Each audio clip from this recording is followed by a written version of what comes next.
क्या आप भी जो पढ़ते हैं उसको आपको रिकॉल करने में परेशानी होती है? लॉन्ग आंसर्स आपको याद नहीं होते हैं? तो डोंट वरी, इसका सोल्यूशन मैं आपके लिए आज अपने इस वीडियो में लेके आई। आप न्यूरो साइंस की हेल्प से अपने लर्निंग स्किल्स को डेवलप कर सकते हैं और लॉन्ग टर्म के बाद भी अपने पढ़े हुए को इजीली रिकॉल कर सकते हैं। वो कैसे कर सकते हैं, आइए जानते हैं। पहली टेक्निक है memory encoding. Memory encoding technique में क्या होता है कि हम कोई भी चीज विजुअलाइजेशन के थ्रू या एक्रोस्टिक के थ्रू या एलोबरेटिव के थ्रू या सिमेंटिक के थ्रू लॉन्ग टर्म के लिए इन टेक्निक के हेल्प से हमारी मेमोरी में जो चीजें होती है वो फिट हो जाती है। अब विजुअल टेक्निक है क्या? हम कुछ भी पढ़ते हैं तो उसको पढ़ते टाइम आप इमेजिन कीजिए, क्योंकि जब भी हम कोई चीज देखते हैं तो वो हमारी मेमोरी में लॉन्ग टर्म के लिए स्टोर हो जाती है, क्योंकि सिर्फ पढ़ने से वो स्टोर नहीं होता। पर वही चीज अगर हमने इमेजिन कर ली या देख ली तो वो लॉन्ग टर्म के लिए स्टोर हो गया। तो हमेशा पढ़ते टाइम अपने टॉपिक को इमेजिन कीजिए। सेकंड है एक्रोस्टिक, जो कि साउंड। जब भी हम पढ़ें तो हम बोल बोल के पढ़ें, क्योंकि जब हम बोलेंगे हमारे ब्रेन में वो पहुंचेगा, बहुत इजीली हम उसको बाद में रिकॉल कर पाएंगे। थर्ड है एलॉबरेटिव। इसमें क्या होता है कि जब भी आप कोई पढ़े तो जो न्यू इन्फॉर्मेशन होती है उसको आप अपनी ओल्ड इन्फॉर्मेशन के साथ कोरिलेट करके पढ़ने की कोशिश करिए, तो आप इजीली उसको बाद में रिकॉल कर पाएंगे। फोर्थ है सिमेंटिक। इसमें आप जो कंटेक्स्ट होता है उसको कैसे याद करेंगे? जैसे कि अगर एक फोन नंबर है तो हम फोन नंबर को कैसे याद करते हैं? वो पर्सन से रिलेट करके कि इस पर्सन का नाम ये है और उसका फोन नंबर ये है।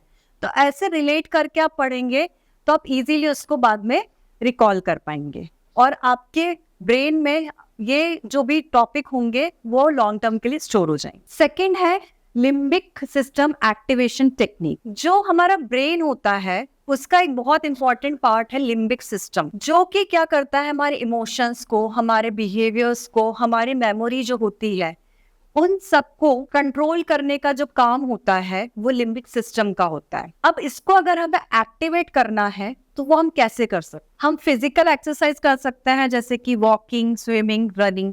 इससे हमारा ब्रेन जो होता है वो एक्टिवेट होता है। या हम फिर yoga, deep breathing exercises, meditation, ये सब टेक्निक भी कर सकते हैं, जिससे कि हमारा ब्रेन जो होता है बहुत अच्छे से काम करने लगता है।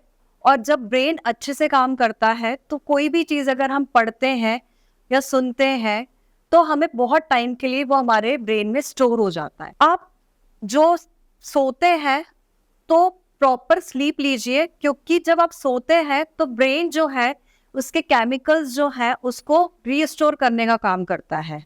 तो अगर आप फ्रेश उठेंगे तो आप अच्छे से पढ़ पाएंगे और आप अच्छे से चीजें समझ पाएंगे। इससे आपका स्ट्रेस लेवल तो डिक्रीज होता ही है, एंजाइटी भी डिक्रीज होती है। आपको डिप्रेशन, स्ट्रेस, ये सारी जो चीजें होती हैं, अगर आप एक्सरसाइज करते हैं प्रॉपर तो कुछ भी नहीं होगा और आप ज्यादा से ज्यादा पढ़ पाएंगे। आपकी मेमोरी पावर भी इससे इंक्रीज हो जाती है। अगर लिम्बिक सिस्टम एक्टिवेट होता है, आप प्रॉपर एक्सरसाइजेस करते हैं, मेडिटेशन करते हैं, तो आपकी मेमोरी पावर बूस्टअप होती है।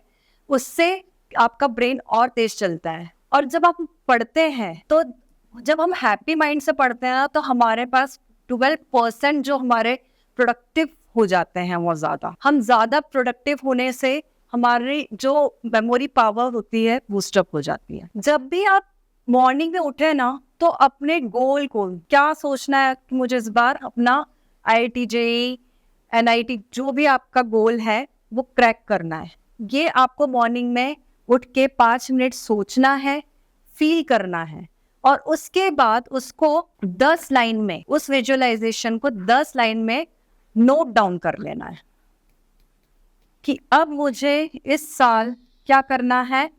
मुझे JEE 2025 क्रैक करना है, ये मेरा गोल है। ऐसा रोज आपको विजुलाइज करना है, रोज फील करना है और उसको लिख लेना है। जो भी आपका गोल हो उसको लिख लेना है, तो डेफिनेटली आपको उसमें सक्सेस जरूर मिले। नेक्स्ट है स्पेस रिपीटेशन। जब भी आप पढ़ें तो उसको चंक्स में डिवाइड कर लें, ठीक है? कोई भी बड़े टॉपिक को छोटे टॉपिक में डिवाइड कर ले, जो कि आपका 5 to 15 मिनट्स लेगा आपका। और इससे क्या होगा, छोटा छोटा जब हम पढ़ते हैं तो हमारी मेमोरी में इजीली चला जाता है। अगर हम बहुत बड़ा टॉपिक लेके बैठ जाएंगे तो कुछ टाइम बाद बोरियत होने लगती है।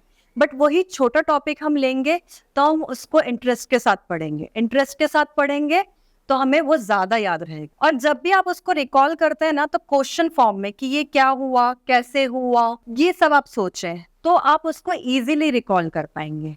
फिर जब आप रिपीट इसको, जब भी आप न्यू टॉपिक पढ़ें तो पुराने टॉपिक को पहले रिवाइज कर लें।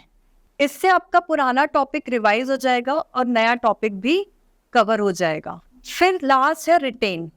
इसमें आप जो भी रियल लाइफ एप्लीकेशन होती है ना, उससे अपने टॉपिक को रिलेट करने की कोशिश कीजिए। जब आप रियल लाइफ एप्लीकेशन के साथ उसको रिलेट करेंगे तो उस टॉपिक को आप इजीली बाद में याद रख पाएंगे, बाद में रिकॉल करने में आपको बहुत हेल्प मिलेगी। आप ये टेक्निक ज़रूर फॉलो कीजिए, इससे आपको एग्जाम्स में काफ़ी हेल्प मिलेगी।